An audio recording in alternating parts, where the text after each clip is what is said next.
So they're gonna pave that. Good. All right. If we have a problem, we'll give you a call back. Tom, how about getting it up there? Okay, like.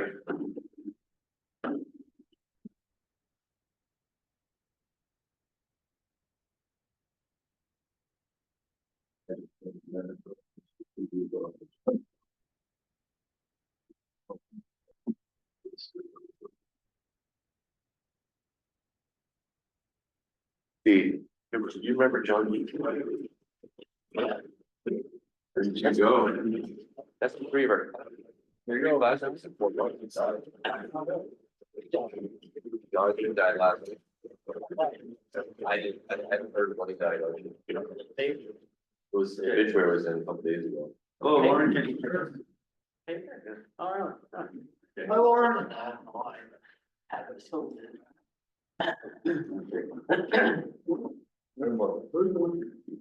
Okay, she's working on that, so, this is Lauren Thomas, we're gonna get her involved, she's still muted. So we'll call this meeting to order, before we meet with her. First item up is the approval of the minutes from last meeting. Sent out. Very detailed, Mr. Dunn, we got a chance to read those? Yeah. So, okay, someone's gonna make a motion to accept. Okay, so moved. And then second? I'll second. And then, all in favor? Aye. Okay, great. So Lauren, I think you still might be muted. You can hear us, I believe. yeah. Can you hear me? Excellent, we can. So thank you for joining us. We appreciate that. As we talked about a little bit, the BPA, we've done a lot of things in this facility the last year. We're very thankful for all of it. We have several people here that have been a key part of that. We appreciate your support with that. So we just wanted to kind of touch base with you and figure out what your thoughts were about the facilities, how those events went. I would like to spend a couple minutes eventually talking about some of the things that we're doing here to hopefully improve this event, this facility for those types of events. So I think we'll turn that over to you. How do you feel some of those events went, Lauren?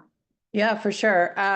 Well, I mean, basketball is just iconic and historic, and it just takes a small army to get it going and through. And Megan has really done a great job of transitioning with from Jeff to Megan, and just the overall culture and warmth of everyone in the building is just on such a great trajectory. And so we're just so appreciative of that. The other welcomed addition was wrestling, like huge, giant success. People were just absolutely floored with how amazing the Barre Odd was for wrestling. And that's something that we would love to continue with, Spalding was like the host folks this year. And we would love to do it again, if possible, that week before basketball. I would say that in the past, like the year before, it was at Otter Valley, super tiny, tough to see. The way that it was set up, the kids were on one side, the parents were on another. It was, again, it just elevated the whole experience for everyone. And so just so many thank yous for that. It just worked out so great. Yeah, well, very successful on our side as well. The wrestling was the first time we've ever hosted it. We're definitely hoping to host it again. That was a big success. Yeah. The BOR had a couple of games. We're excited to have the hockey here as well. Yep. We'd love to get more games in there at some point. Anyone have comments for Lauren or want to address anything about the tournaments? Lauren, Bernie Allen, nice to see you again.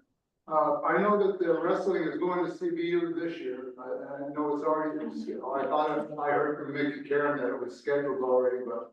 They might be scheduled, but we superseded the last host as well to host it at the Barre Odd. So I believe Essex might be interested in hosting at the Barre Odd.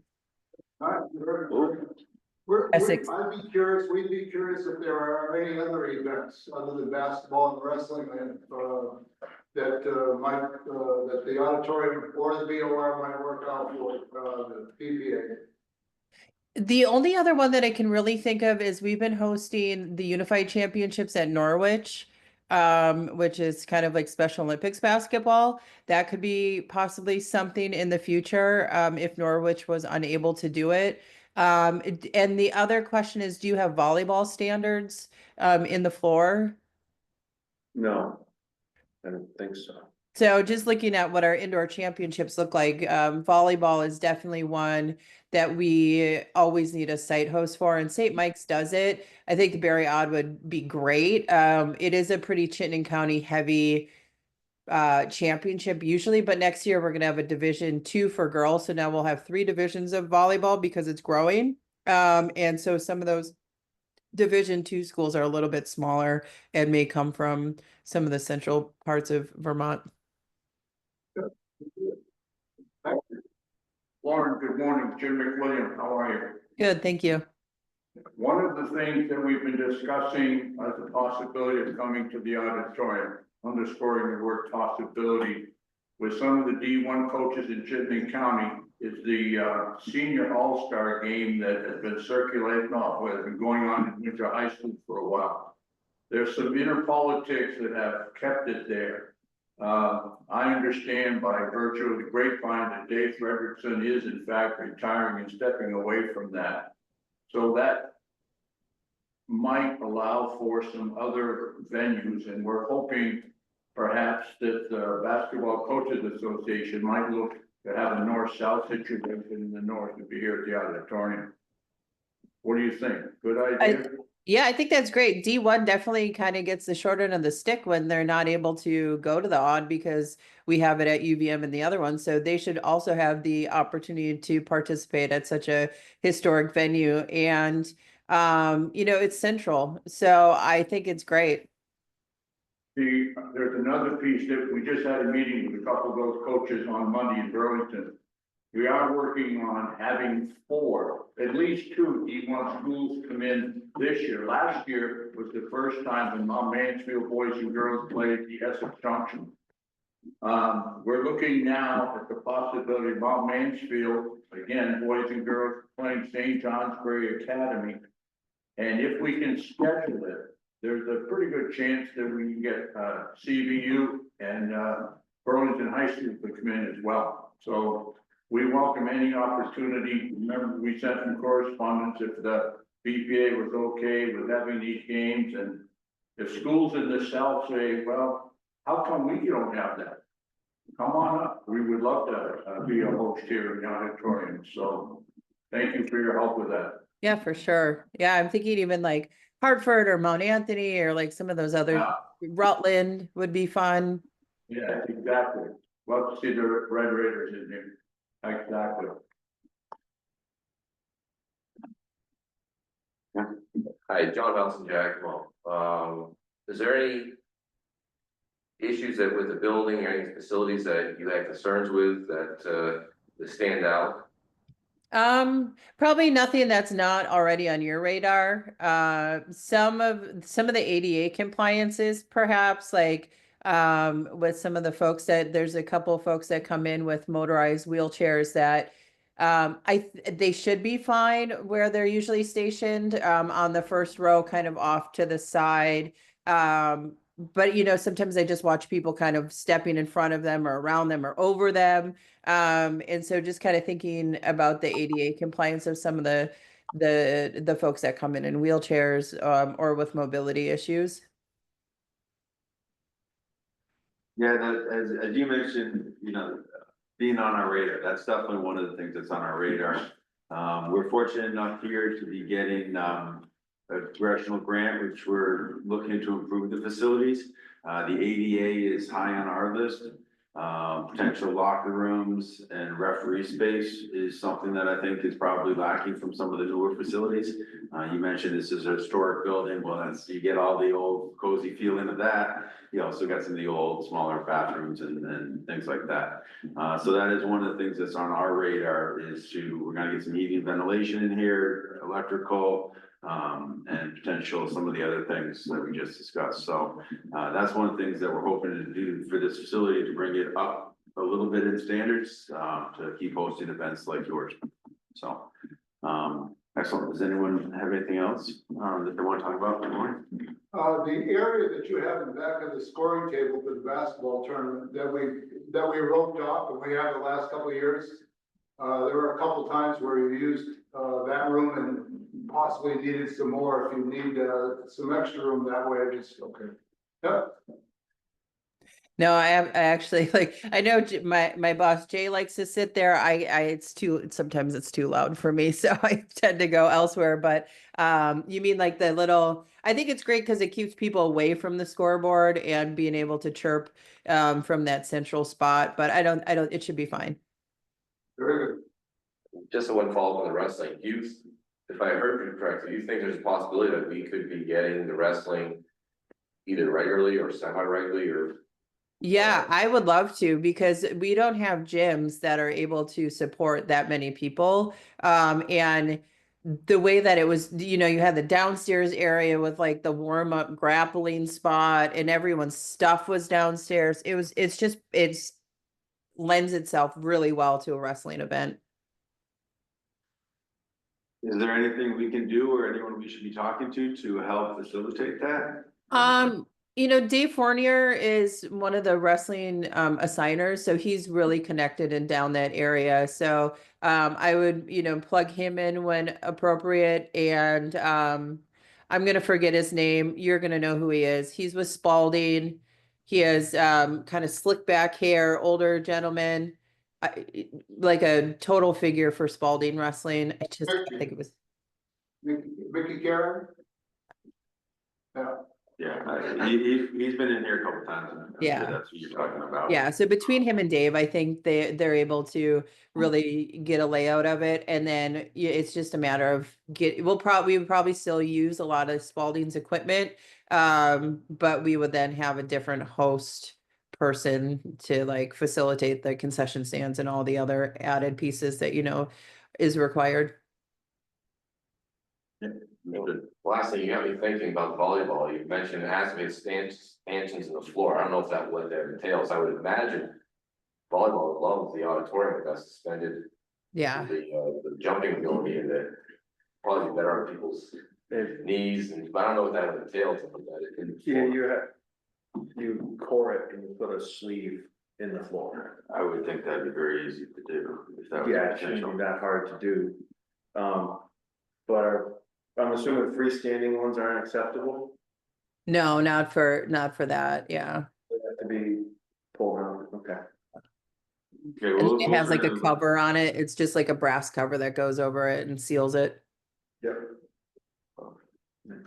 But I mean, if you wanted to be really busy, if you put those in, like middle school volleyball is just exploding and people would be wanting to host club volleyball tournaments there constantly. Yeah, Spalding girls started volleyball this year, I believe. Yep. Had a pickleball.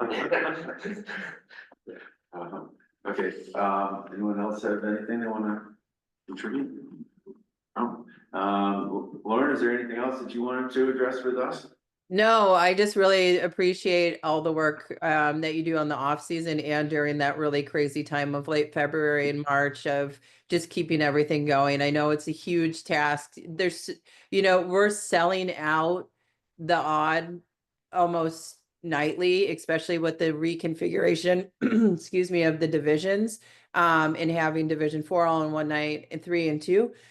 So with that sellout, I just know that that's more taxing on your building and your facility. So I just appreciate the custodians that keep it tip top and just the ongoing support with the VPA, because it's nothing that we're looking to move away from because it's just such a piece of history and kids just love it so much. So I just really appreciate the partnership.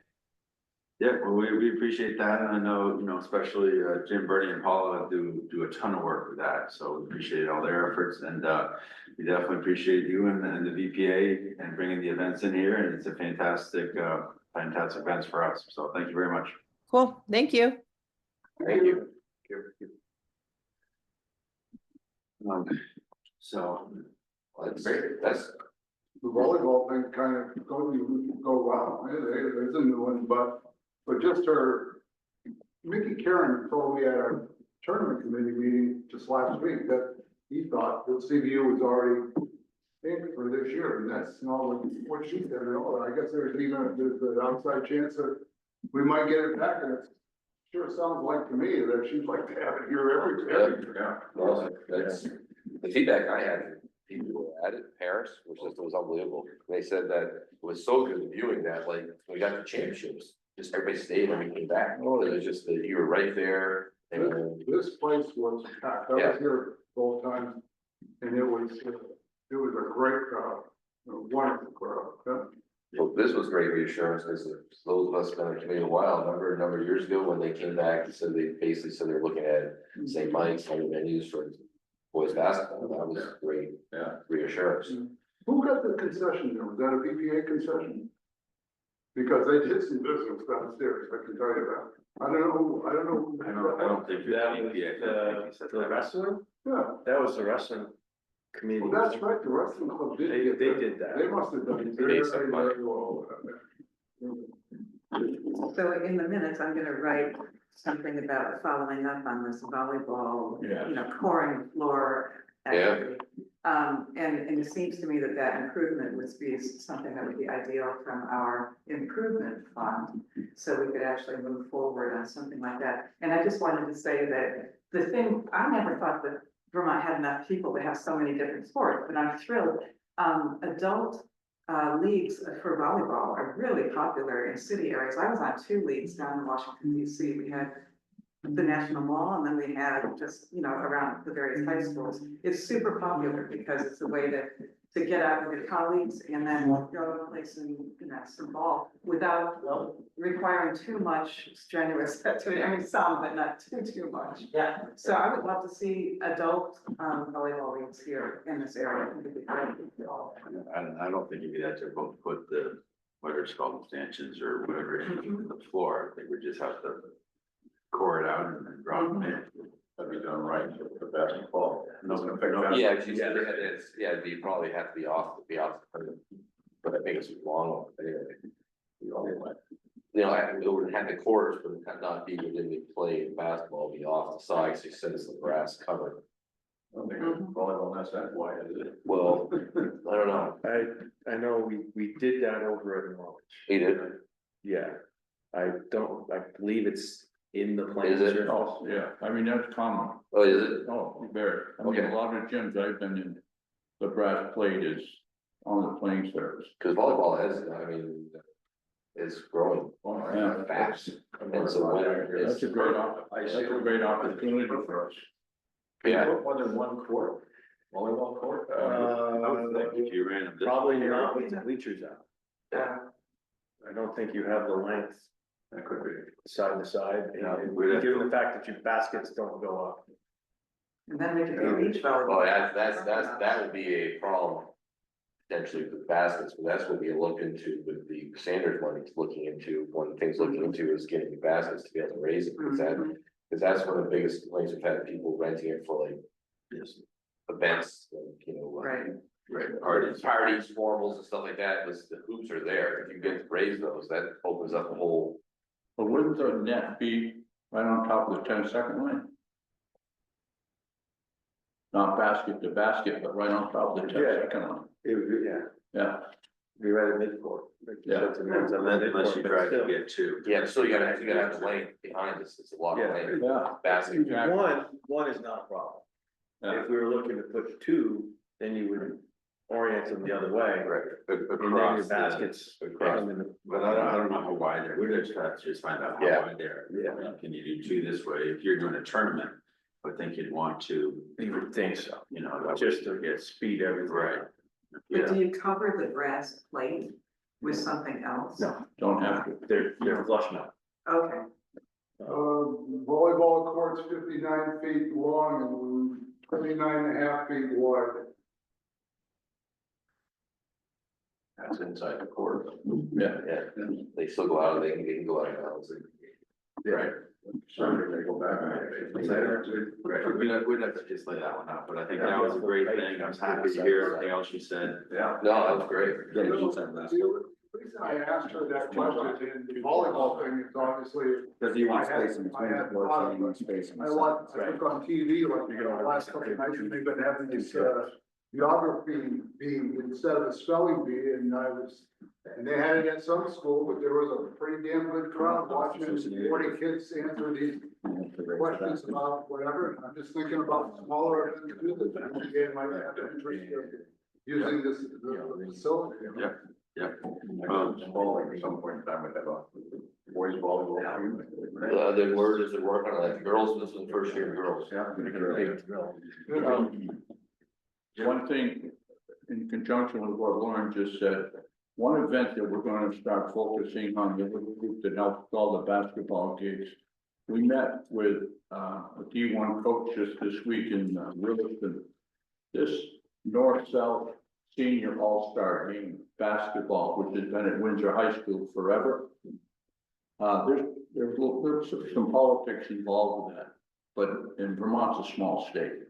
But that's when, I think it could take care of itself, and it's I think a pretty good chance we could host that every other year. Listen to this one. The reason they've been one of the main reasons they've been doing it at Windsor High School. There's, I think, what, maybe 2, 4, anywhere from 2 to 4 to 6 basketball games in that day. The concession stand downstairs in Windsor High School does $7,000 that day. My point is,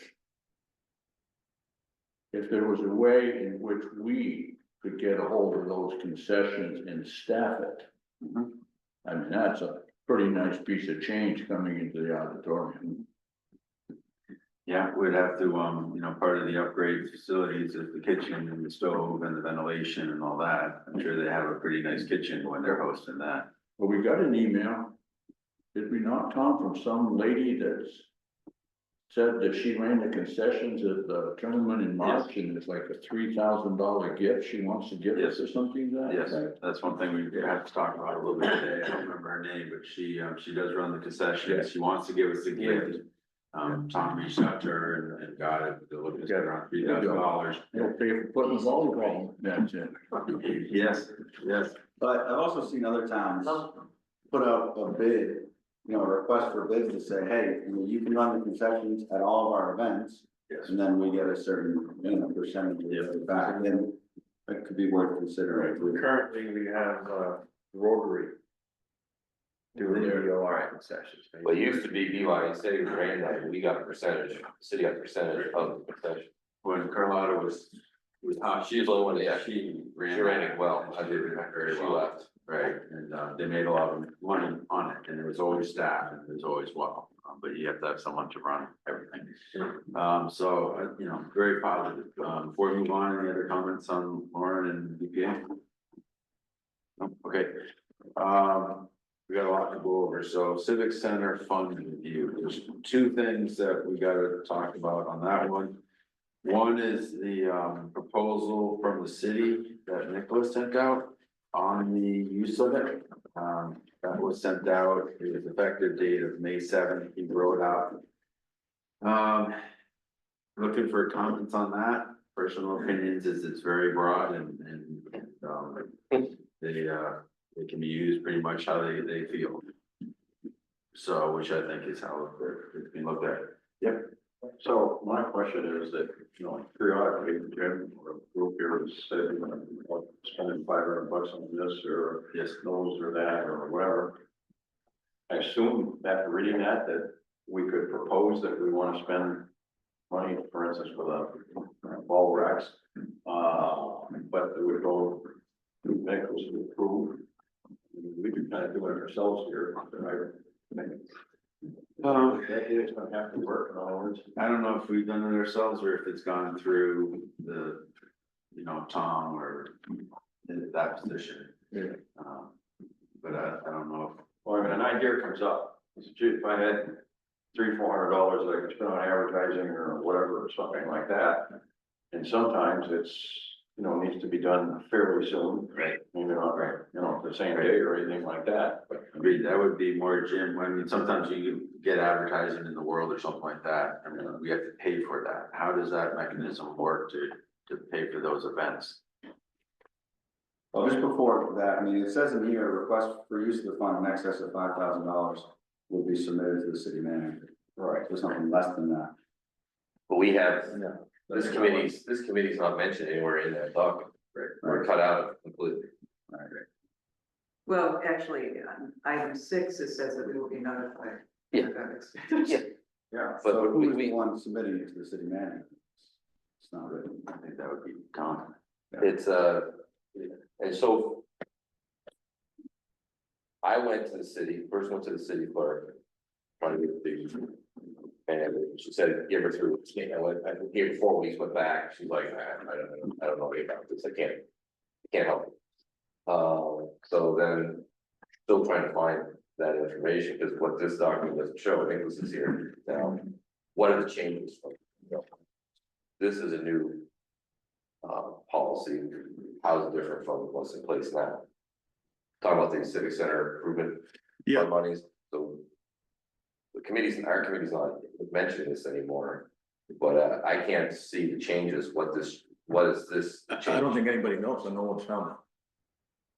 Right, you were looking for I it, look for it would be, it would, yeah, but with all due respect, like, this is what we would propose no matter what, the civic center fund is city money. And no other city committee has a pot of money to spend, like, that's just. no, reality. the history is that the city manager came to our committee and said, we need $125,000 for doing pocket boards, you gotta figure a way to pay for it. And then they said, oh, by the way, sprinkler system, we're not gonna open, you gotta help us pay for this bond, so that's where we came up with the advertising. Right. And the agreement was, that's how this was cracked, to say, okay, once all this paid off, that money's gonna stay in a special fund to go for here. Improvement in the advertising, which like I've been advertising in both buildings since inception, and Right. my understanding is doing that money stays up here. Nothing's changed, nothing. Well, I know, it's changed, but it's now, what the difference was that this is now basically going to general fund No, maintenance and stuff. Well, it can be it's broad enough that it can be done for I- that, which is not mine as an I don't advertiser. think that's the intent, and that's certainly not how we spent the money. Cause we had talked about with the Sanders money, that trying, the committee, I had talked about $100,000 just to We actually pledged. pledge, yeah, towards, the 100,000 in the fund towards the improvements when Sanders money comes through, and I don't know what's gonna happen with that now. My understanding is we didn't have to have it. No, matching actually, funds. No, I know, but we're doing this big work, we have that money there, this is what time to.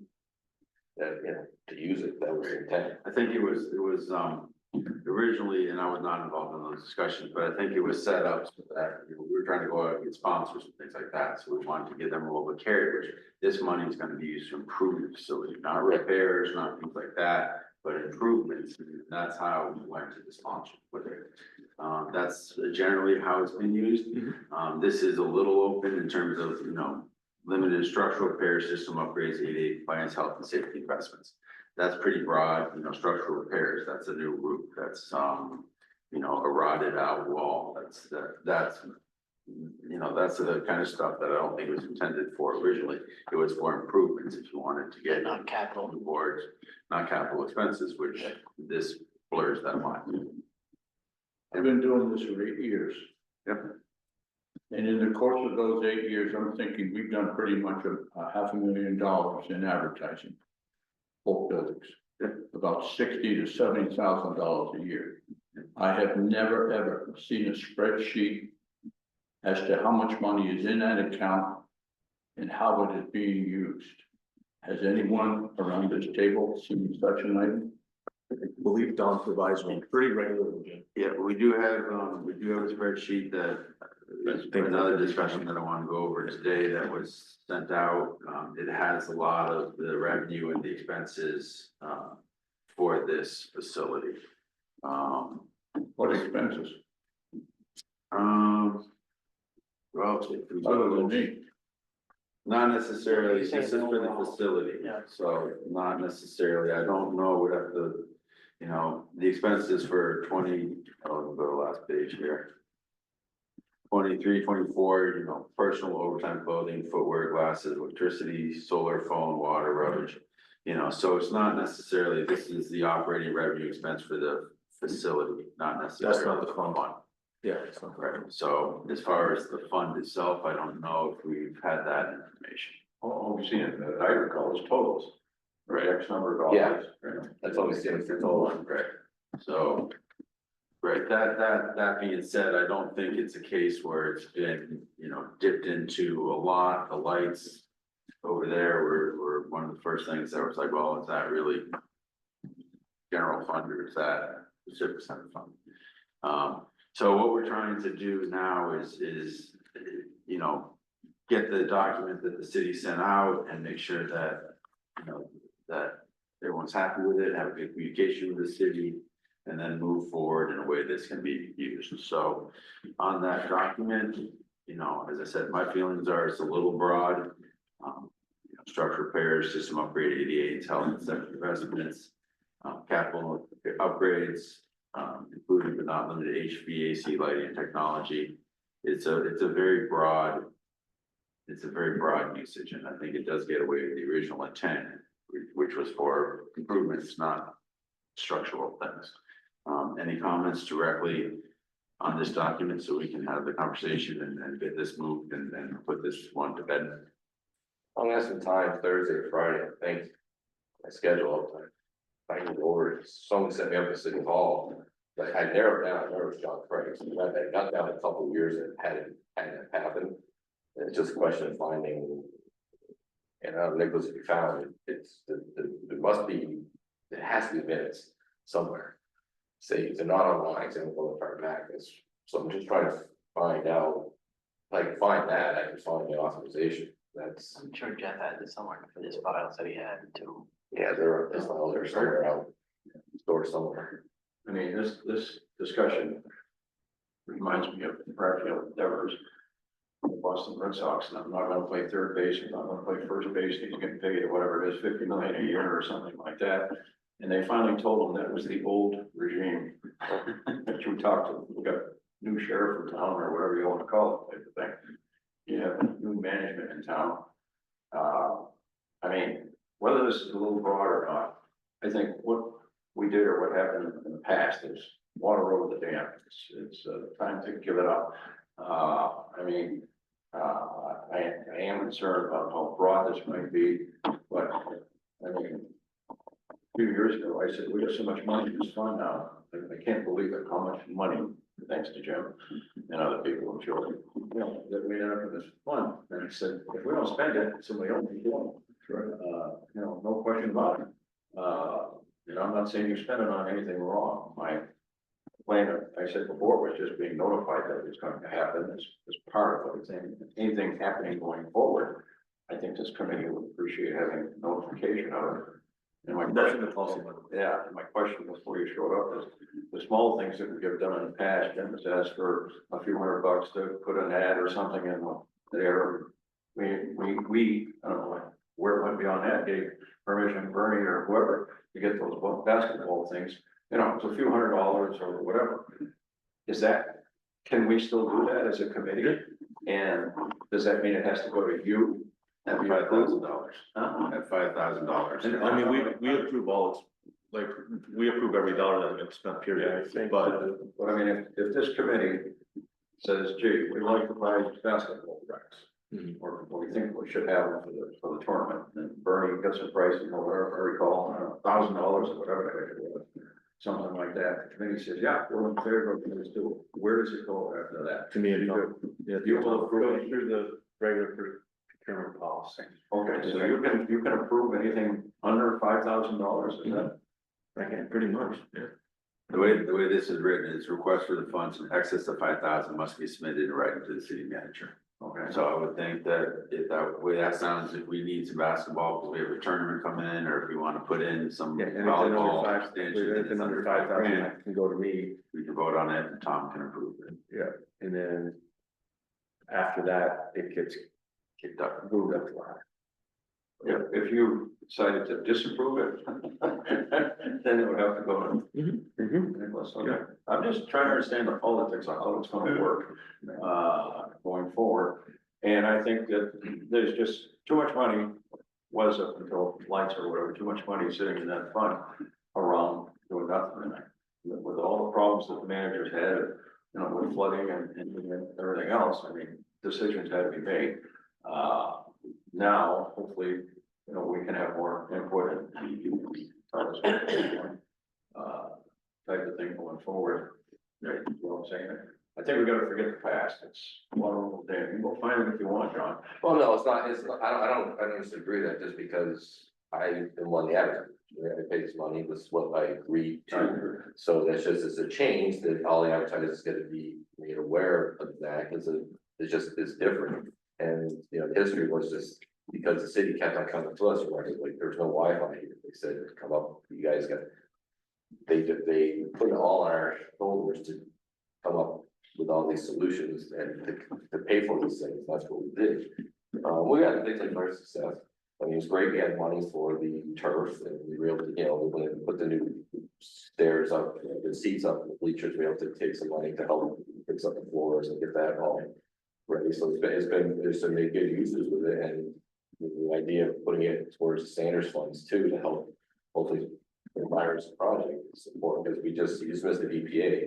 We had the VPA just meeting with us, and you know, they very happy with us, but they talk about ADA, they talk about these things that need to be improved.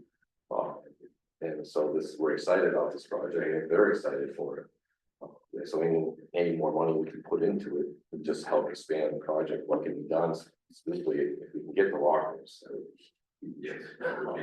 soon backwards. Okay, so one of my basic concerns is just the messaging that has happened in the past and that will need to be changed a bit moving forward. And it seems to me, you know, from my experience doing nonprofit fundraising, there are people who really like to see their money go into general ops. And then there are people who only want to see sort of like the frosting, the extra special things that are outside of general ops. And then there are people who just jump on emergencies, you know. I want to be on your elevator repair fund. So there are all sorts of categories of donors. And my concern is that you've been in this position for a while, and I know that you've had a lot of face-to-face conversations with different types of advertisers or donors, and what they can expect from their money. So if we're going to have a change in the way we dispense this money, we need to, I think as a committee, talk about what are the, let's say, 3 to 5 priorities that are sort of basic internal expenses. You know, certainly there are people who don't want to spend on capital upgrades. They want to spend on something else. So maybe annually we have to have a brainstorm session where we talk about these are our priorities, and that we submit those forward so that when you're having those conversations, you can basically excite people about some of the extra special things that the money will be used for. And then if people don't really care, of course, there are funds to be had to roll into capital expenses, which, you know, there are a lot of people whose eyes will just roll at that idea that the money will just somehow disappear in a gigantic pool. They really, I think, as a group, funders like to know that their money is going for dynamic improvements of a facility so that different audiences can come in and use the facilities. So I do have some concerns, but we have to get on board with several new messages so that we don't lose people. I would hate to see longtime advertisers say, forget about it. That's not how I want to see the money spent. Good point. When I started this, working with Jeff, your predecessor, for instance, right here in yesterday's Times Argus, this week, I do this once a year, where I make a list and have it published in both newspapers. I never had to get that approved by Jeff. Just said, do what you need to do to make things keep on rolling, okay? So I'm hearing for the first time right now that if I'm gonna do this in the future, any type of purchasing over X amount of dollars, I need to go to Tom and get it approved by Tom. Yeah. How about that number? We have, I mean, a city staff member has to approve every dollar we spend. Okay, they will. Every dollar, like it's either approved by Tom, it's approved by another, department head. Then I apologize, I never knew that, so right, just 10 minutes ago. So certainly going forward, I'll talk with Tom. You are a staff member. No, I'm not. I'm an independent contractor of the city of Barre. I'm not a staff member. At least that's my interpretation and was given to me some years ago. Okay. Your blood sugar is low. My blood sugar just went up in this conversation. That's your heart. Oh, that's, he's got I know the it's- same thing over yeah. there. It's not me. So I think, you can beat everything to death a little bit. I think you guys have a good working relationship. You two, Tom and you. It's, you see each other, you come in your facility, so I think it's, I don't know what that ad costs. I'm sure you're not gonna have a problem with 99.9% of Jim's expenditures. So it's just basically a communication. I don't think that's gonna put handcuffs on you. I certainly don't think it's the intention. No, of the I'm city. not even suggesting that. I didn't. I just thought, I'm not gonna say we had carte blanche, because I'm not going out and buying a new Chrysler and Right. put it on a city invoice. Right. But I don't spend a lot of money every Right. year. I mean, we do some. Even this may not cost us any money. Right. Because I'm in the process of talking with Gary and asking him how in the world we could put it on the back page of the Times Argus. It's gotta be on the right full, top right hand corner. And we're waiting to see what the world looks like today, so maybe this is gonna be a freebie, I don't know. But generally, this little piece right here, for both newspapers process approximately $800, we do it once a year. Yeah. But going forward. Yeah. In previous positions, it was sort of a minimum amount. But at any amount, so $100, I still go to Tom and ask permission to do that. I mean, every dollar we spent, Every dollar. but every All right. dollar, like if we put, you know. If we get a pizza for the guys working on the water break, I have to prove that, like that's every dollar we spend. Okay, let me ask a question then. The new roof that we put on the front of the BOR here within the last 30 days to prevent the leaking in the locker rooms, I understand. Does that money come from a general account or does that come from the dollars that are brought in through sponsorships? That capital, which, excuse me, the locker room, the Spalding locker room. The new roof on the front of the building here, BOR, which they just put on. That came out of capital. That came out. Okay, no? That did not come out of the.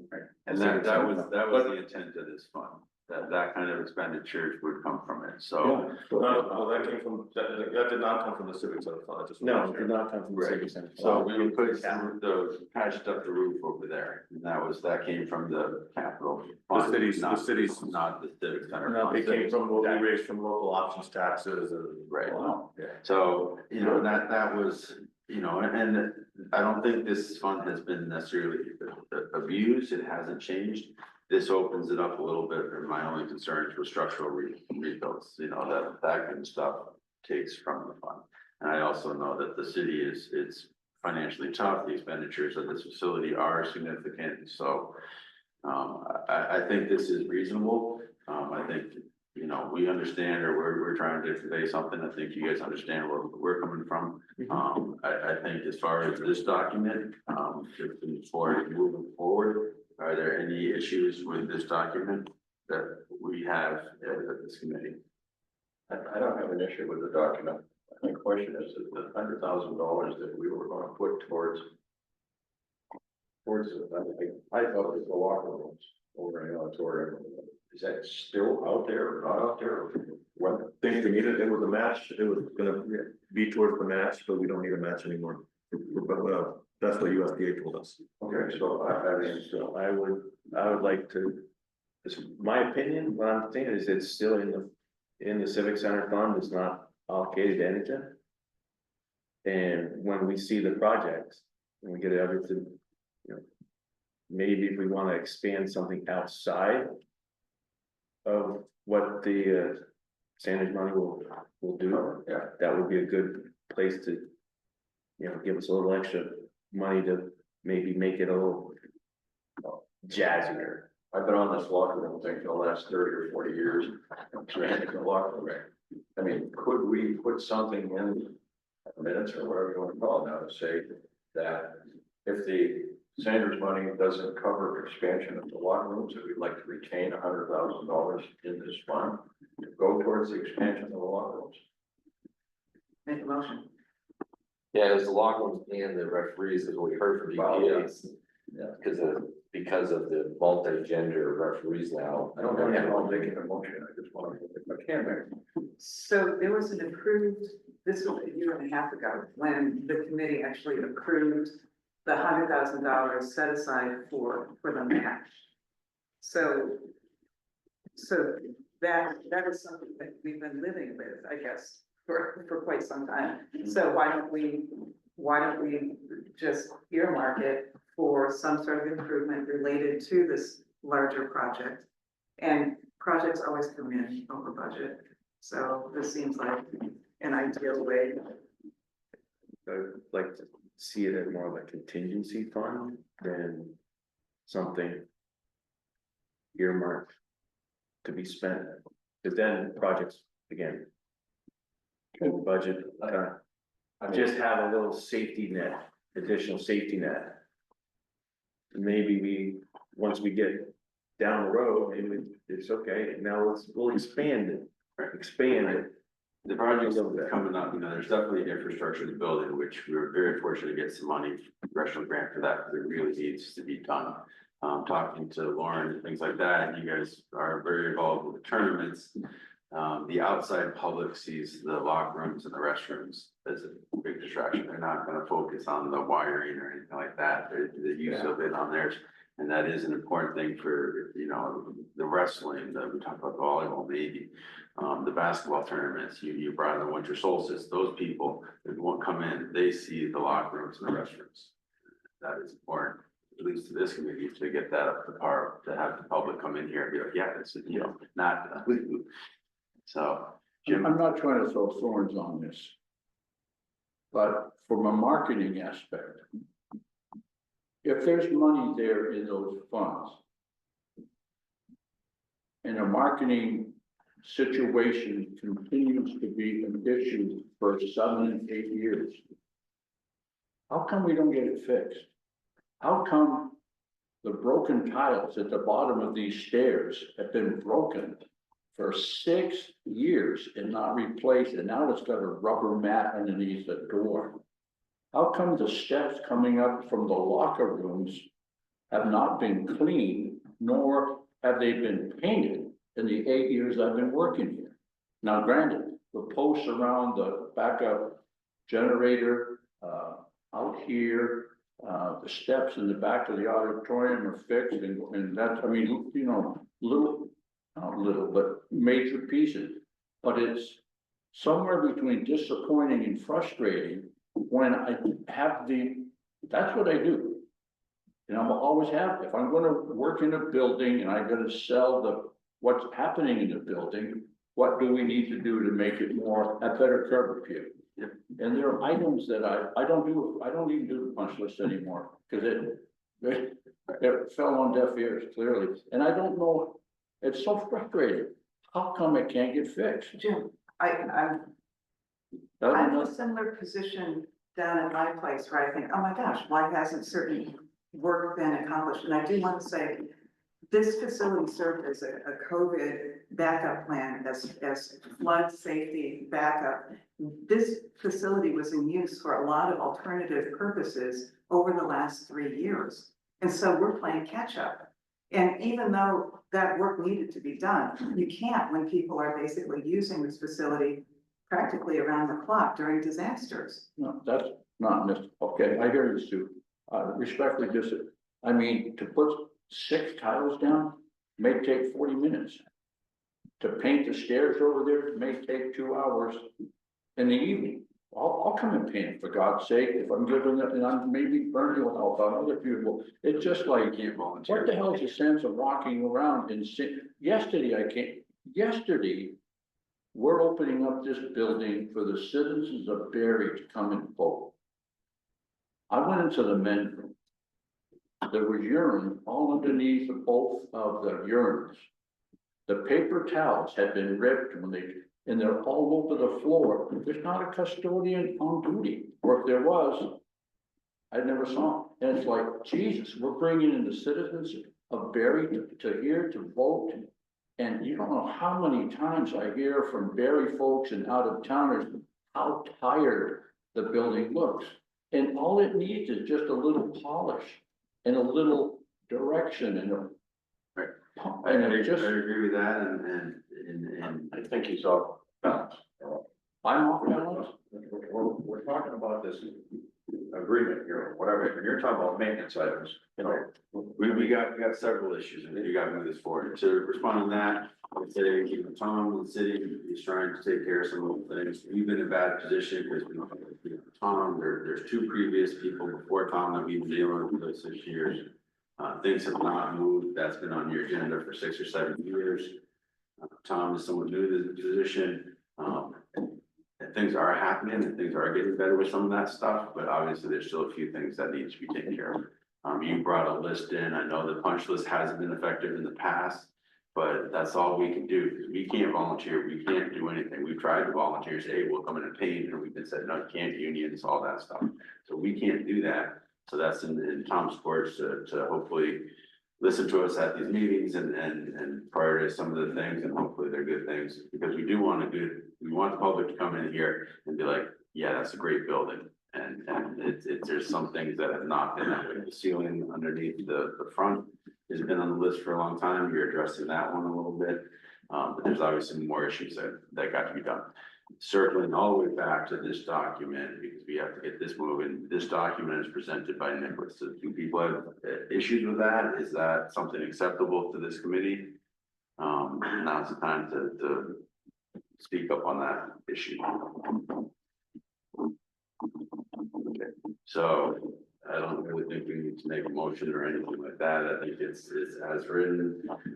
We just like to respect that it's somewhat, the original intent is somewhat honored, which it has been, and move forward. So, okay. Money's in the account. No one can look, it's significant. Civic Center, I don't know if it's on there. That's not true, and I'm kind of tired of you saying that. Well, Jim, No, Jim, I'm tired of you saying that. because- no, Because give me a number. Don gives that number, it's $120-something thousand, it was in my memo. So if you have a question about how much money's in the fund, I'm tired of you saying that we're hiding this money. And that's the second time you said it at this meeting, and I'm a little bit tired of it. I understand. Okay. I'm not saying you're hiding. No, it. you are, that's what you're saying. And I'm gonna be very clear that I don't like what you're saying. Okay. I don't like the insinuations. Don provides a detailed budget for the operations. Don can provide a detailed accounting for what's in that fund. Understood. Okay, I apologize. Yeah, so, anyway, we moved past that. There is a fund that, the spreadsheet that she has given us, it's more the operating expense and revenues. It's a fairly detailed document. I sent that out to everyone. We would like to review that. That's probably a more in-depth conversation, and analysis. I think everyone has that spreadsheet. There's 183,641. Thank you. 183. 641. 183,000 accounts, that was my question. Thank you. That's a good amount, significant, and a lot of it is been by the hard work of Jim to raise monies for that. And that's after the lights are paid for. That's Yes. the current balance. That's after the lights and the heaters. Yeah, And the heat for the stands, for the viewing comfort. So that came around, what, 97,000 between the two or something? Like, I don't have the Yeah, it was, paper. the heaters were about 16. And the lights were 50-some thousand or Yeah. give or take, yeah, okay. okay. So. You know, it's the fund is important. It's a very significant amount of money. The city is not our fund. We understand that. It's the city's fund. We would like to be notified of things that are changed, and we would hope that it's used in the intent that it was supposed to be used. As far as doing the operating expenses, I think that's probably a bigger sheet and discussion than we have time for. So if everyone's agree with that, then we'll shelve that for another meeting. Okay. Charlie, if I could just say, just on that real quick, because I don't know if we'll get the next meeting. at the last council meeting, Sonia Spalding asked for an accounting of the civic center. So, and I think Delco wrote about it, so you might have seen it in the paper, but these facilities don't make money. They lose lots of money, actually. I think it's 244,000 was the current deficit. So, when we talk about the general maintenance stuff that, you know, that I understand, you know, people are concerned about whether the lights are technically maintenance or technically upgrades. We think it's an upgrade. But, the heaters, that sort of thing. I just want to make sure people know that our ability to make investments in these facilities are getting harder when we have conversations like we're losing $244,000. Right? So if we say we want to spend $50,000 here from general fund, when in fact the whole site is losing money, that's becomes increasingly difficult, right? So I just want, when you're looking at the budget at the next meeting, if I'm not here, I just want you to have that context that we're dealing with, you know, we're getting, they're fair questions. I'm not saying they're not fair questions. I'm just saying that it becomes difficult to justify capital or general expenditures in here when we're losing $250,000 on an annual basis. So, and I hope you watch the meeting. I defend the civic center. I think I don't care if I wish we made money, but the fact that we lose $244,000 to me doesn't mean we should shutter it. Right. But there are people who believe that. So I understand that, and I think probably all of us watched that meeting. This facility, you know, I think you even said it, no city building really makes money. Yeah. You know, that's city, Right. You know, it's not an operating, a revenue generating thing. right. These are, you know, pretty good facility up here. There have been some good expenses. One of the personnel is, you know, 371,000. Which used to be 160 or something like that. So, anyway, my point is that this facility offers a lot to the city, and that was your point too, and we appreciate it. I know that's a discussion. I know the fundings are being watched very closely in the city right now. All of us obviously are very fond of this facility. I think it generates, you know, all the kids that are up here, all the events that are up here. It's the emergency station that's critical to the city. But I understand your point that it's tough to justify, and there's people that are gonna be not for this facility. So, point taken. Sue? And I watched the show, and I also took a look at the written materials, and with all due respect, it's very frustrating, I know, to arrive and to actually inherit blocks of numbers that other people have developed and stood behind over the years. But as I look at the tables, and I know the previous conversations, I know that it's sort of apples to oranges contrast. There's a lot of staff time, staff and insurance coverage that's just sort of embedded in the expenses that don't actually reflect the real expenses of this facility. It's basically people who are out doing things around the city, not individuals who are actually here on the hill. And so as I looked at it, I kind of like shifted my way thinking, my wish is that when you have a block of numbers that you've inherited and that you have to deal with, is that there should be a narrative that accompanies that describes some of the weaknesses of those numbers. Because basically, there were questions that were raised during the meeting, and I thought, come on, Jeff, come on, explain some of the deficiencies of these numbers, and he didn't say anything. And I will be talking to Jeff and asking him to be a spokesperson for the deficiencies in those blocks of numbers, because you can't, it's really poor form to basically criticize you know, expenses and revenues here, when in fact the numbers don't really reflect accurately what has happened over the last 10 to 15 years. So I would love to see a narrative that actually describes in more detail what some of those weaknesses are. Yeah, and I think it's pretty nuanced. I mean, it's a large part of it is that in the winter when those staff are not able to do playground work or park work, they're essentially based here, right? So their salary for those months gets assigned to this building, because from October to March, they're not doing like playground, right? So they get coded to. Or cemeteries, it's basically. Well, cemeteries are separate. Right, what appears as our staff expenses really wouldn't reflect the number of hours that are I used. think they account for that. I think we get like 65% of the staff expenses and 35 is taken off of the expenses for this report. Yeah, I think we talked Is about that that. what happened? I think there is a proration, but it's still, I think there's still some skewing because for certain parts of the year, they can only be up, Right, right? And so that, you know, when in reality, you know, Tom could probably tell you, you know, you have 5 staff. Could you get by in the winter here with less than 5 staff? Probably. But they're full-time positions yeah. and they have to get budgeted here because they're not doing parks or playground, right? So it's still, I think it's still, we account for it, but it's still, there's still some skewing. I don't see a problem. I don't think you wanna get along with less than 5 staff or whatever it is here in the winter time, because we can do the things Jim is trying to talk about or whatever, there's always things to do in any festival here or whatever. Yeah, my third question is there a 65-35 split? Whatever, I mean, it's the best guess, that's all you can do. Yeah, I mean, it's prorated, I think it's 65-35, but it was done, you know, it's done by the finance department based on where they're spending their time, right? So it's during the summer months, it's probably the majority of that 35%, which is they're mostly outdoors, but you have hardly any people up here now in the summer.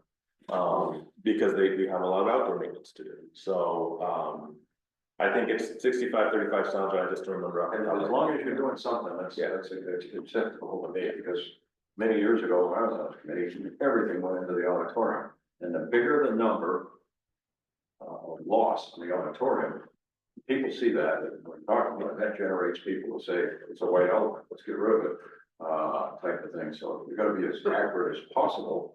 You're not taking hours though, the staff aren't keeping hourly charts. No, Okay, no, it's a proration. so, but even saying that as part of the budget narrative would be really helpful, because The problem is that even with the proration, we're still at a $244,000 deficit. The proration wouldn't make it smaller. That's what the proration. Has that always been the case? It's lost money for, I mean, which piece, the proration? 44. It's bigger now, it's a bigger deficit now because we lost the cell tower money, but it's, when we looked at the chart, even under the same methodology, we've been losing money since FY14, so. Just, you know, Barre City Center operating revenue annual total 264.24, 254, 186, 175, 61, 32, 92. So those are the last 6 years or something like that. Yeah. So it is ramping up. Yeah, and this was the first year without any cell tower revenue, which is why it's so large. Well, it's that and of course, the BOR, we started tracking, 10 years ago, BR rentals with the loss of BYSA hockey dropping, when those numbers started going down, which was not a huge number, but one thing that what Sonia brought up, we, over the years, a bunch of us have gone to the city council and make our committee presentations, we've heard those same arguments, and they're just looking at the numbers, but they're not looking at, like, again, BPA, you're talking what Jim and Bernie and Paul had done, bringing in on the cloud, like bringing all these events, that's huge. I mean, when who's brings open, he would always bring in extra, he would know what's going on and bring in extra staff, right? What the ripple effect of what this does for stuff going on in the community, I don't know how you put a dollar amount on that. Right. Now, they're talking about the state wrestling coming here, they got the basketball, all these other basketball events in the winter, these open gyms that actually, someone said it was a cost, it's not a cost, we sponsors it, or any volunteers, the kids aren't coming in and paying money for that. Having those events, having things up here for a community, that's what draws people into a community, so that was, when I would watch that, that's what troubled me, because there wasn't the discussion about, the economic engine. the economic engine, the city's not meant, Well- we're not in business, we're not in business. Right. We're not, this is providing something, and we're trying to get more events here to help close that gap, but it does provide, and it's exciting when people say, oh, there's something going on in Barre, well, gee, actually, look, just read that sign, there's gonna be all these events, and we get the HVAC in here, it's gonna be better, but, so that's one of the arguments, always the counters, been like, well, we're a community, we're providing things, and we can provide so they can probably provide the basketball and hopefully more of that, and then pickleball, and all, to get more use, and that's what we're trying to do, and it provides the community, and that's what the community pays taxes for. Well, and I don't remember if I said that at the meeting or not, but I said it to people privately for sure, that there's also an equity component to that, because, you know, I can afford to have my kids play Black Bears hockey in Waterbury or Northfield or Montpelier. You know, or my son plays indoor soccer in essence, right? So like I can afford to do that, but there's a lot of people in Barre who can't, right? And so their only recreation might be to come to when Barre opens up the gym, right? So I think there's an equity component too, because not everyone can, you know, join those leagues in other towns or whatever. So it's the community event, but also the, you know, the equity that, you know, it might be only recreational activities. Some kids on the north end might be to come to, you know, shoot hoops. Yes, and that, you know, obviously everyone on this committee is fond of the utilities, wants to run sees beyond the monetary deficit of this facility. We appreciate your support. You did speak up for the facilities at that meeting and have been supporting those. And we appreciate Tom, you know, the new facility, trying to get this place up and running. So we all want this facility to grow and maintain and to stay here. So moving forward, because we gotta get this rolling, I would like to just bump up and change the agenda. I don't know how to do that legally or whatever, but number 6 was congressional grant status. I don't know if you're gonna be here at this whole meeting, Nicholas, but we'd just like to address that while we're here. Is there any movement on that, or is everyone looking good on it? Feel good about the monies, or where do you stand with that? Not much has changed since the last meeting. Yep. We did get a updated thing from French Freeman. Yep. To help with working on the scope. They did give us a preliminary schedule. I think I did. Yep. So currently, right now, we're looking at April of 26 through October of 26 for the construction period. So it means that building will be out of service for that time. Yep. So the French Freeman piece was supported through the grant, the 50. You had it already. Yeah, I'm gonna go work with Janet Shatner, who's gonna help facilitate the grant. She's a lot more experience at that than I have. Yeah. And the city is moving forward with this, like it's, you know, money's there, money's ready, we're moving forward. That's what I'm. It's been obligated to the local USDA office, so yeah. Good. We don't have it in Irving, but they have it in Irving. Good. It's not in the A lot of Washington. changes, a lot of changes. It's not in Washington, that's important. They've laid off a lot of those people, USDA, so we did a project with them, they all kind of disappeared. Yes. What is that dollar amount? That we have, the dollar amount to 2.1 or something like that. Three and change, 3.4, Yeah. something like that. Did you put heat pumps or whatever into the auditorium? Is that? Yeah, we're looking at that, and that's looking to go into the MERT grant. Okay, so they haven't started. putting it We in. haven't started anything, that's the way we deal with French Freeman to one person to do both projects, Yeah, make sure it's just so that they can mesh. We don't put one in and then have to tear it out to do something else. So we have to go through one more winter before the heating system is addressed. Probably. We may be able to get the heat pumps in next fall, because a lot of that's gonna be out not gonna be in. We're on forward time with that. I would say so. So the heat pumps will heat the auditorium, that's for periods of Portion time. of it. Portion, and depending on how big you size them, the weather. You know, heat pumps work fairly well when it's Not cold. 15, 20. Yeah. Not when it's 20 below. Yeah. They're That not is as portion of efficient. it, but the secondary system is needed. And, you know, I think that's how fortunate are we to get, you know, $3.4 million invested in this facility. I mean, that's money that has to be spent here, and that's money that's not coming out of the city. So that's just what a blessing that is. So that's moving forward, there's nothing that. You know, we do have to, we have to do a historic preservation. Archaeology, yes, but we can't do that until we get the scope of work, deciding whether if we're doing anything on the exterior. But even interior too, don't they? I have to double check. Yeah, I think They, sometimes they there's. mentioned, they specifically mentioned the archaeological Yeah, and outside, yeah. exterior. building. Great, any questions on the grant? Okay, next item up is, and this is an old one, you kind of shelved it a little bit, but the building facility change charge review. We need to submit that to the city, that was brought in, Sue was gonna rewrite it. I'm gonna rewrite the sentence that pertains to the improvement fund.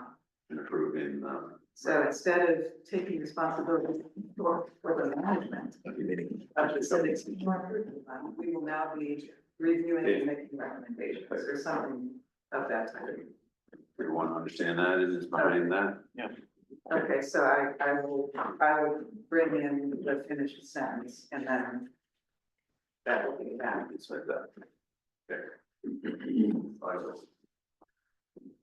Okay, peanut gallery. Really? Yes, yes.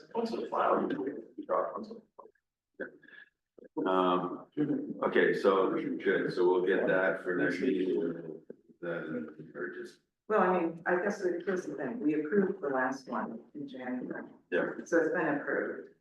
And I kind of feel like, maybe I'm wrong, but I don't think this has to come up, as a. I'm fine with putting it back. You can discuss and discuss and discuss, sometimes you just gotta. It's kind of, it's getting old. Yep, okay, so the next item up, and we were, you know, we need to have marketing report, and actually, if we could, we have two other items, we got the digital communications, which is a significant piece, and we have the marketing report from Jim. If everyone's okay with it, I think we should do the marketing report and get that done, and then move on to the digital. Okay. Jim, why don't we hear from you? Again. As you know, I missed, marked this particular event on, both the month of, March and April. Because my wife and I were away. Interestingly enough, when I was in Florida, it just never, the Civic Center just never goes away. I closed 3 deals when I was in Florida. And by doing such, and I'm not, that's just what, I mean, anybody can do this, quite honestly. I've said that from the beginning. I apologize, I want to back up.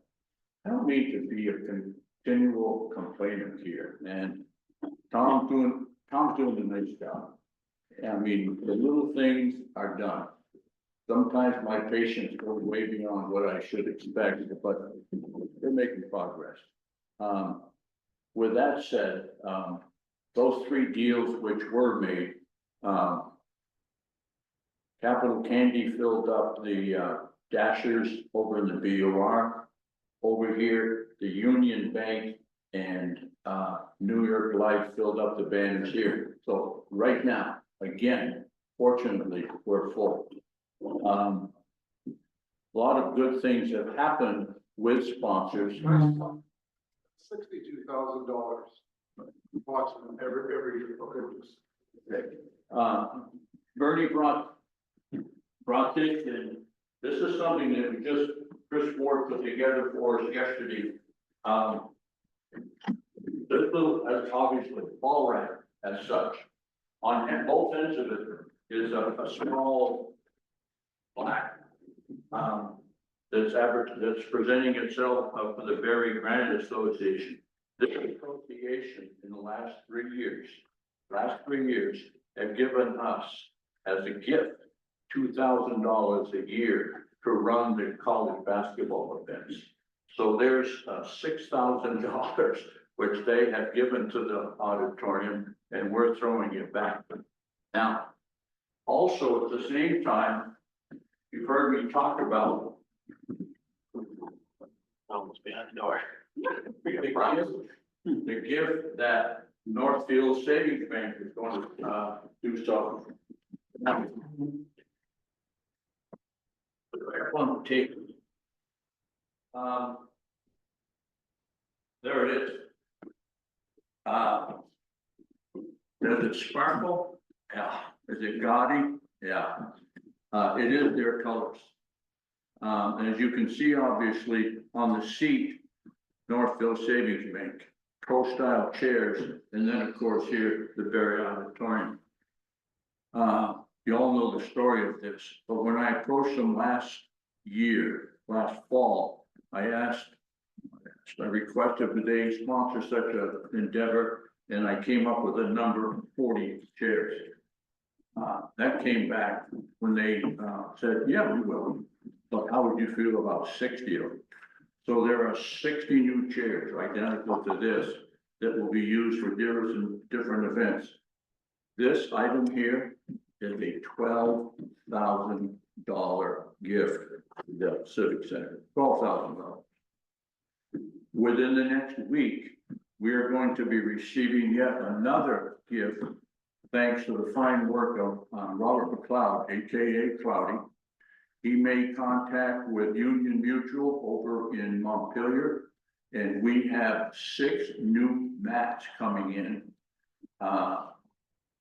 someday. We've heard different stories, and I guess within the next week, they're supposed to come in. They're supposed to ship today. Ship today? The ones Okay. that are on either end of the. Yeah. Okay. Yeah, and that too is a $10,000 gift. So just in the last 10 months, we've had $22,000 given to the auditorium by 2 different businesses here. So to that end, if I may, I want to pass around thank you card. I'm just going to ask you to sign it. They're pretty much the same. This is going to Lisa, the lady over at Union. With sincere appreciation for your generous donation, the Barre Civic Center, the 6 to the Barre Civic Center, the 6 logo mats are a much needed upgrade in addition to the auditorium. Thank you all at Union Mutual so very much. I've signed it. I'd ask that each one of you sign this. We're going to drop this in the mail for both Northfield and Union. So let me pass that around. Is Union Mutual's name going to be on the map? Yeah, it is. And that's been part of the delay. They got, I'm not sure what did happen, but they've entered into some other agreements yet. And I'm not sure who got who, but they changed their logo when we were halfway through this deal, and that set us back a little bit. Set the delivery back a little bit. This piece was in the paper yesterday, and today it's going to be in the Washington World. Once a year, I get a lot of feedback from these sponsors, like, hey, thank you. Something I am going to do tomorrow, today and tomorrow. I'm going to round up about 20 of these world magazines or world newspapers downstairs. I'm going to rip out the tear sheet. I'm going to mail it out to the sponsors that are in Manchester Senate, as in the case of RK Miles or different. So, you know, just a little note, this is what we do here. We appreciate the help.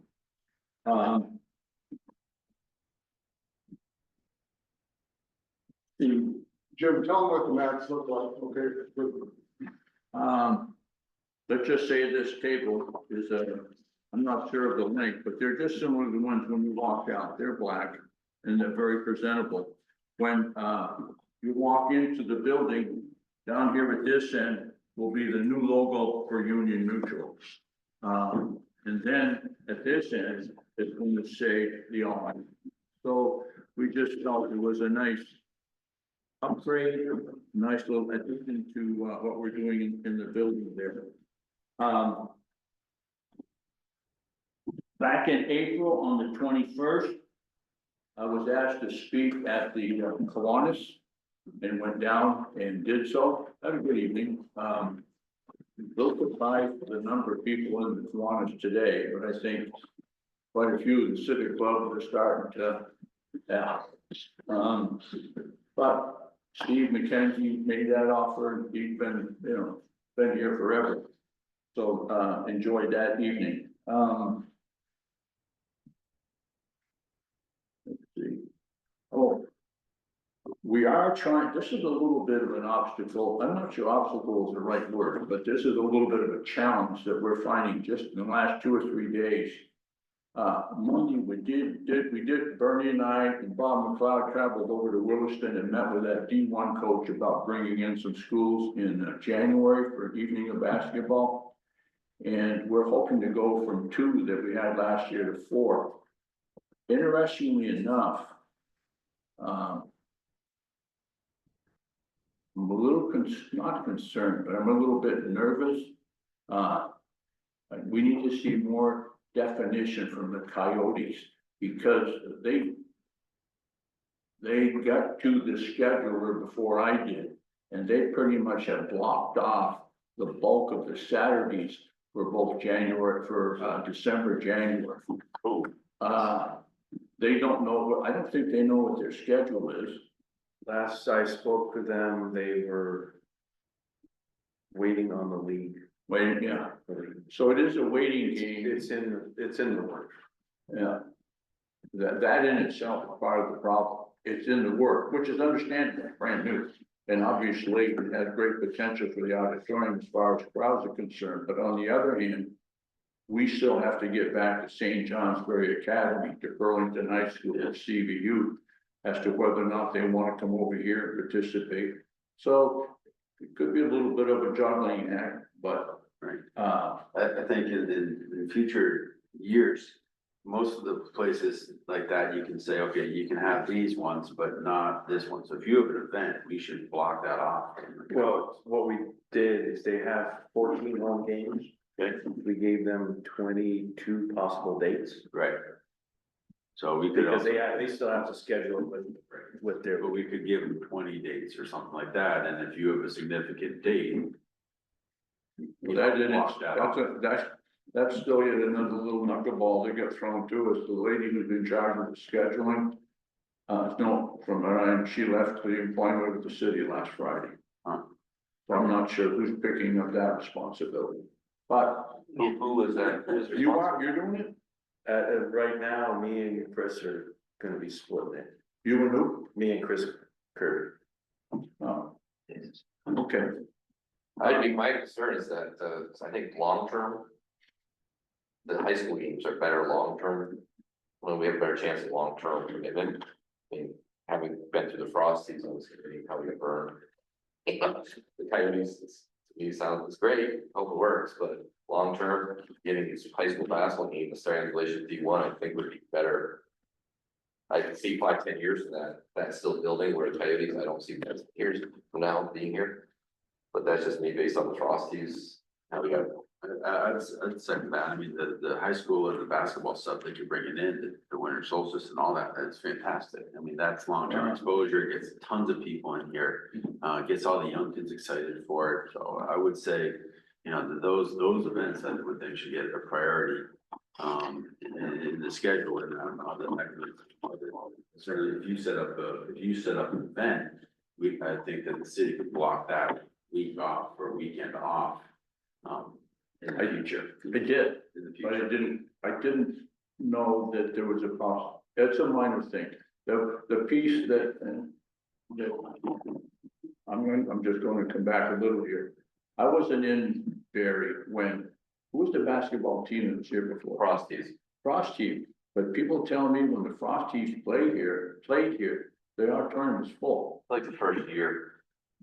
And then it sort of started going downhill, and then they left us, Yeah. they owed us a lot of money. I'm still anxious to see how the Coyotes are going to do. They haven't started, they got off to a pretty rocky start. The very first person that they brought onto their roster, they set up a press release and had media ready to cover it. He never showed up. So I don't know if this is, He canceled that day.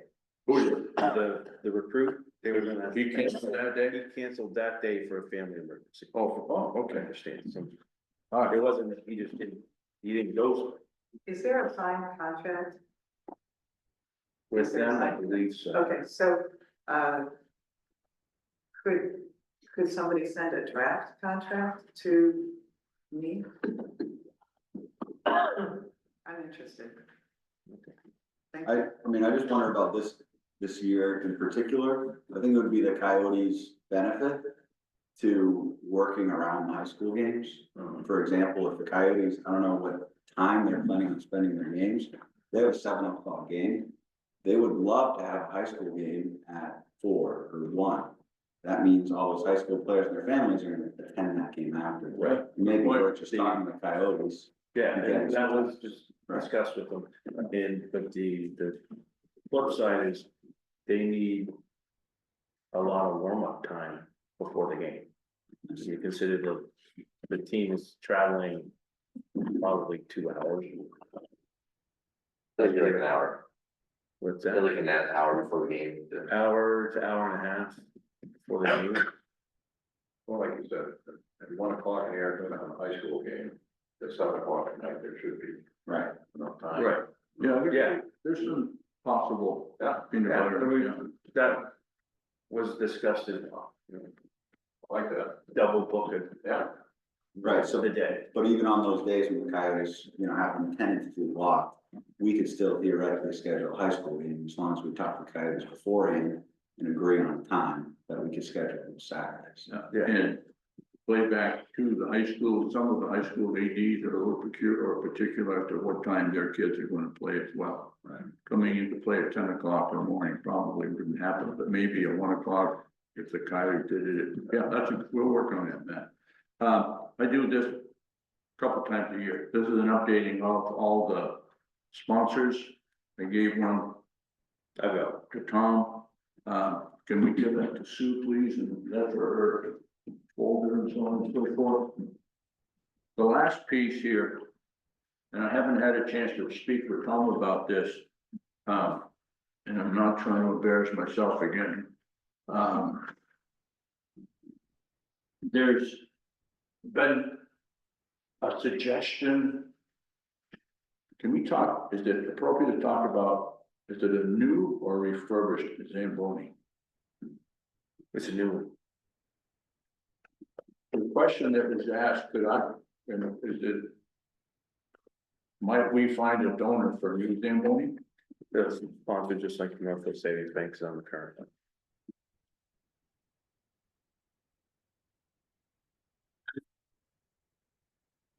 A new Zamboni, let's see, especially larger models can range from 75,000 to over $1 million. Wow. We're not asking though, we're not asking to pick all of that. Yeah. My only reservation. I don't want to walk into Abishon Hardware and have the managers say to me, what do you want now, Jim? You know, I mean, you can only go to the well so many times.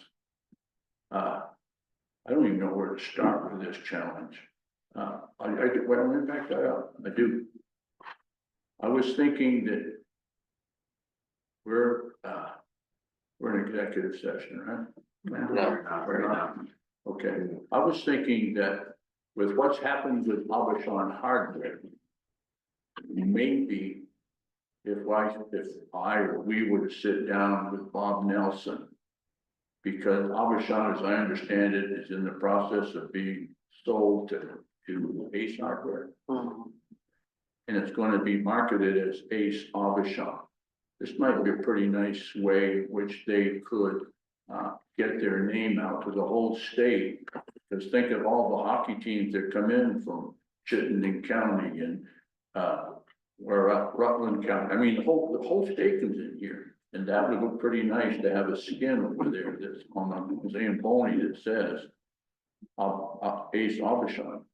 Who knows?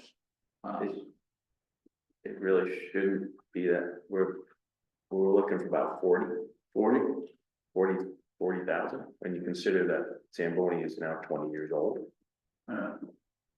That's the same cost as a banner. Yeah, I wrote down earlier. high school game, shows up the game. His lamp is like, what do you do? Having done making the ice and just. died. Yeah, I think that one's gone now. It's North Berry, went down to North Berry, right? Used to be the backup. That's the backup, but I haven't even seen it. Yeah. No, that was a 70, that's a 73. I thought in Norwich, I thought, Norwich University had offered up some. At one point. Yeah, we don't want theirs. You went on Thursday. I've seen now. Yeah. Get this back on track, Jim, do you have anything else? No, No, okay. you can buy a sucker me and Zamboni for about 10, Yeah, but I have to work. Yeah, you're buying somebody else's problem. Yeah, The reason it's going But the out. problem is they use car, use Zamboni, it just inherited from there, okay? yes, yes. Like said, improvement plan. Okay, any questions for Jim? No, okay, so we're at 9:30, so I think that's kind of our time to get out of here. I would propose that we move the digital communications out another month. Everyone okay with that? I think that's fine, it's just, I see this plan as really vital for the conversation we had today regarding budget and securing advertisers and communicating what happens up here. Yes. I think it's a very important discussion. And Yes. we push it out another month and it's, cross a couple items off the agenda today. So hopefully we'll be able to dedicate some time to it. I agree, it's a new style for us, if you will, we haven't had that before. It is definitely past due to get something like that in place. In preparation for that, I wonder if I can talk to either Tom or someone at the city about some questions of like, if we make a social media account. Yep. Who does it and who posts to it? Do you guys have any thoughts on that? Or is there anyone I should Well, talk the to? city regarding has that? to, having run into this legally, the city has to. Own it, and you got to be very careful who creates it, because whoever creates it, how they create it, because people create Facebook pages for employers and they leave and they don't. Pony up the login information and the Right. accounts, so it has to go through the city, that it has to be a very specific email. Password, and that has to be all disclosed, but who posts to it. There's gonna have to be somebody from the city approving it, so like if we had someone independent, I think still would have to be the content. Does anyone have any or see any issues of, Matt and Tom maybe spending a little time together to talk about that? Is that inappropriate for any reason? Absolutely, and I should probably talk to HR too. I imagine we'll have to talk to the city. I don't know if you've had experience with it. We'll Better talk not. about it. So I would say that'd be great, if you can get the ball rolling, I think it's definitely something that we need. Apologize for getting pushed out, but we are out of time. So anyone got anything else to put on the table? Motion to adjourn. Someone's accepted. Yes. All approved, yes. Oh, hey, one thing, it doesn't have to be part of the meeting, I want you to know that these shirts